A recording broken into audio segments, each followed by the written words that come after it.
Sir आपने इस बात के बारे में तो हमारे दर्शकों को बता दिया कि 1930 पर कांटेक्ट करके वो डिजिटल अरेस्ट के बारे में जानकारी दे सकते हैं कि उनके पास कोई कॉल आया या उनके साथ किसी ने फ्रॉड करने की कोशिश की। लेकिन मैं आपसे ये भी जानना चाहूँगी कि सर जब हम डिजिटल ट्रेसेस अपने छोड़ते हैं, जैसे हम कहीं क्रेडिट कार्ड डेबिट कार्ड का इस्तेमाल कर रहे हैं, हम कहीं पर लॉग इन और लॉग आउट करते हैं, तो वो जो डिजिटल की दुनिया में डार्क वेब पर हमारे वो ट्रेसेस रह जाते हैं, क्या उसे इरेज करने का कोई तरीका है?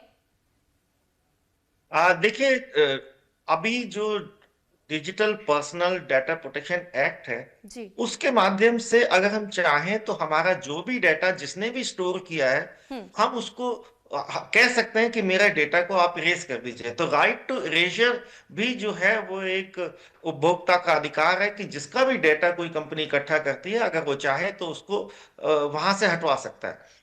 और दूसरी बात, जो हम सोशल मीडिया पे खुद ही डालते हैं अपने फोटोग्राफ और अपनी डेट ऑफ बर्थ हम्म। या और बहुत सारी पर्सनल जानकारी, वो हमको नहीं देनी चाहिए, क्योंकि इसका फायदा वो लोग उठाते हैं। जी। और अब मैं समझता हूं कि वो समय आ गया है कि जब आप आपका जो फाइनेंशियल ट्रांजैक्शन के लिए आप अपना मोबाइल जो देते हैं, उसको कहीं और इस्तेमाल ना करें, बैंक के अंदर खाते के अंदर ही उसका इस्तेमाल करें। बाकी दूसरे कामों के लिए आप एक दूसरा सिम कार्ड रखिए, हम्म। जिसके बारे में फाइनेंशियल जो बैंक से कनेक्टेड है उसकी जानकारी, आधार से कनेक्टेड उसकी जानकारी ज्यादातर लोगों को नहीं होनी चाहिए। हाँ।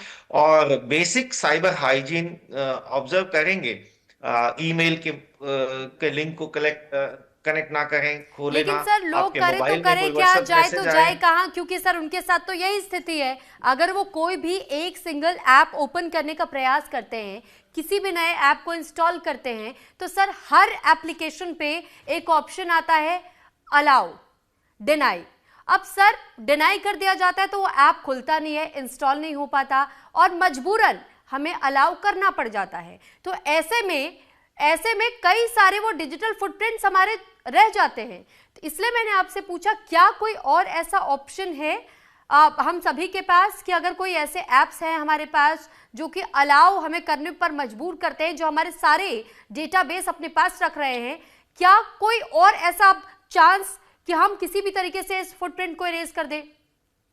नहीं, जब भी आप कोई ऐप को इंस्टॉल करें, एक तो ये बात है कि फ्री की ऐप, जब तक आपको कोई मकसद नहीं है, तो फालतू की एप्स को इंस्टॉल नहीं करें तो बहुत ज्यादा बेहतर है। हम्म। दूसरी बात है, वो ऐप करती क्या है। मान लीजिए आप कंपास की एक ऐप सिर्फ नॉर्थ देखने के लिए रखना चाहते हैं, लेकिन वो कहती है कि मैं आपके एसएमएस भी पढ़ूंगी। बिल्कुल। वो ऐप कहती है कि मैं आपके फोटो गैलरी में भी जाऊंगी। हम्म। तो एक कंपास को नॉर्थ बताने के लिए ये सब मेरे एसएमएस पढ़ने की क्या जरूरत है। तो बिल्कुल ऐसी सर। ऐप को आप कभी डाउनलोड ना करें।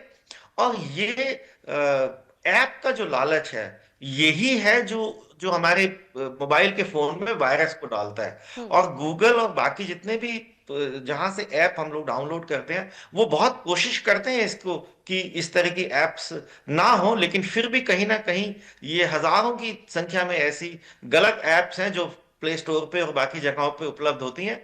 तो मैं तो यही कहूंगा कि बहुत ही जरूरी जो ऐप है, बस उसी को आप रखिए। बाकी गाना, ये यहाँ से वो डाउनलोड करना, ट्यून बजाना, हजार किस्म की फोटोएं बनाना, उनकी सबकी कोई आवश्यकता नहीं है। ये आपके फोन की मेमोरी भी खाएंगे, आपको ट्रैक भी करेंगे, आपका डाटा भी चुराएंगे। ठीक है सर, डिजिटल अरेस्ट से जुड़े हुए कुछ ऐसे भी मामले हमने देखे और सुने और कई ऐसे खबरें हम पढ़ चुके हैं कि आजकल ये साइबर फ्रॉड्स एआई का इस्तेमाल करते हुए, कभी किसी का चेहरा इस्तेमाल करके वो वीडियो कॉल पर वो ऐसे जता देते हैं कि जैसे कि उनके कोई चित परिचित हैं, कोई परिजन हैं, कोई चाहने वाले हैं, या फिर व्हाट्सएप पर उसी व्यक्ति का डीपी और एआई का इस्तेमाल करते हुए फ्रॉडरी करते हुए नंबर्स तक उनके रिफ्लेक्ट होते हैं कि उनके व्हाट्सएप से कनेक्ट होकर के हम मैसेज कर रहे हैं। सामने वाला व्यक्ति ये समझ ही नहीं पाता है कि हमें वाकई में मैसेज या कॉल कर कौन रहा है।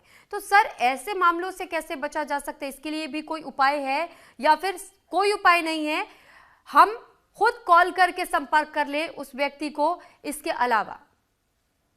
नहीं, उपाय है, ऐसा नहीं है। ये जी। बात सही है कि एआई के माध्यम से आजकल वॉइस क्लोनिंग या इवन वीडियो कॉल बनाई जा सकते हैं, जिससे आपको ऐसा लगेगा कि आपका कोई परिचित है जो किसी समस्या में है, उसको पैसे की जरूरत है, आपका बेटा है वो किसी समस्या में फंस गया है, जी।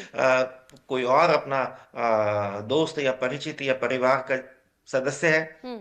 ऐसे में एक ऑप्शन तो ये है कि आप किसी दूसरे नंबर से उनको कॉल करें और वेरीफाई करें कि ये फोन आया था किसी अनजान नंबर से, ये आपका नंबर तो नहीं है। हम्म। तो पता चलेगा। दूसरा एक जो आजकल काफी लोग इसको अपना रहे हैं, वो एक है फैमिली का एक कोड रखिए। जी। कि अगर एक कोड मैं बोलूंगा कि आज मौसम थोड़ा ठीक नहीं है, तो उसका जवाब आप देगा हाँ बारिश की संभावना है। ये कोड मान लीजिए हमने आपस में तय कर लिया। तो जी। जब कभी भी इस तरह की कन्वर्सेशन होती है तो उसमें उस कोड का जिक्र कीजिए, और अगर सही जवाब नहीं आता है तो आप समझ लीजिए कि ये आदमी फ्रॉड है और ये आपका परिचित बन के आपसे पैसे ठगना चाह रहा है। इसी तरह से कोई आप कोड, कोई संख्या भी रख सकते हैं, वो जी। सीक्रेट कोड टाइप का। कि जी। ठीक है, अगर आप सो एंड सो है, हम्म। तो आप कोड बताइए। अगर वो कोड बताएगा तो मालूम पड़ेगा कि ये सही है।